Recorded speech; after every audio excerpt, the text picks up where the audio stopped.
This review contains spoilers for Saul Gone, the series finale of Better Call Saul. It turns out that there was one person the once and future Jimmy McGill would put ahead of his own self-interest. In the striking and elegant finale to one of TV's most consistently strong dramas of the past decade, Bob Odenkirk's Saul Goodman, to borrow a phrase, broke good. Having finally been apprehended, Saul structured a plea bargain that would have him in and out of prison in a plausibility stretching, but who's counting 7 years. But then he saw and took an opportunity to clear the name of his ex-wife Kim Wexler, and to reclaim his real name, the one he used before Saul committed himself to full-time chicanery. Jimmy will almost certainly spend the rest of his life behind bars, in the knowledge that he was delivered there in a moment of grace. The end of this spin-off of Breaking Bad, some 14 years after the mothership debuted on AMC, marks the likely end of this creative universe, and the Saul ending fits into Vince Gilligan and Peter Gould's puzzle with a slight, intriguing tension. The vision of Breaking Bad was pitch dark. That show's conclusion, with the warped criminal Walter White achieving everything he wants before dying, serene in the knowledge that he was perfect, gave fans perhaps too much of what they may have wanted. Now, that show's spin-off denies us the juicy pleasure of seeing Saul pull off one last big score, forcing us to reckon with the more complicated satisfactions of suffering for having done the right thing. This finale felt meticulous, from the way it pulled in on Saul's moral crisis, with the chaos of various ancillary characters involved in the drug trade now simply a list of crimes for which Saul must answer,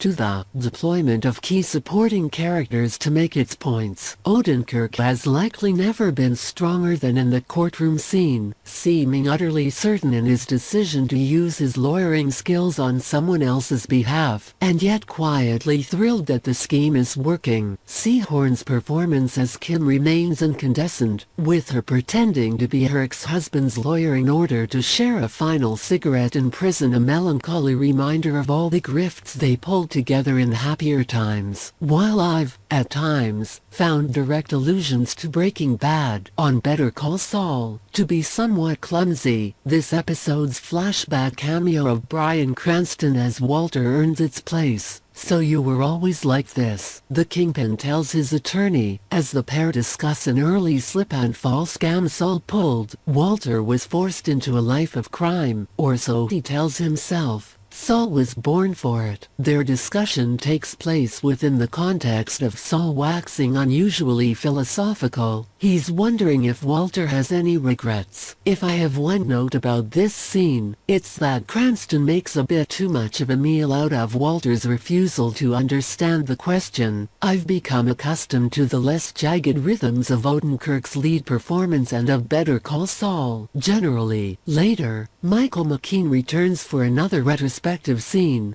playing Chuck, the brother Jimmy betrayed. The scene McKean and Odenkirk share is sweet and sorrowful for what lies ahead. It's imbued with the promise that Jimmy will care for his brother, one we know he doesn't keep. Jimmy notices that Chuck is reading the novel The Time Machine. This finale operates a bit like a time machine, too, and not merely for it skips throughout moments in Jimmy's life. Nearly 9 years ago, after a flurry of anticipation, Breaking Bad ended in strikingly imperfect fashion. Its tidiness made the episode a tightly constructed narrative machine, but the easy resolution lacked grit and texture. It's perhaps unsurprising that series creator Vince Gilligan has repeatedly undertaken attempts to embroider more of the story. He's done so with the feature-length film El Camino, which follows Jesse Pinkman after the events of Breaking Bad, and now with the story of Saul, which gave him and Peter Gould a second chance at a series finale. Saul was, to this viewer, an achievement that might never have been made without its predecessor series, and one that improved upon it. Its treatment of Slip and Jimmy falling away from grace hid notes of sorrow that the more operatic Breaking Bad couldn't quite achieve. The finale ratifies that sense once and for all, with the baleful parting of Jimmy and Kim, once united against the world, now separated by a prison wall, and the knowledge that one escaped their mutual pull towards the thrill of wrongdoing.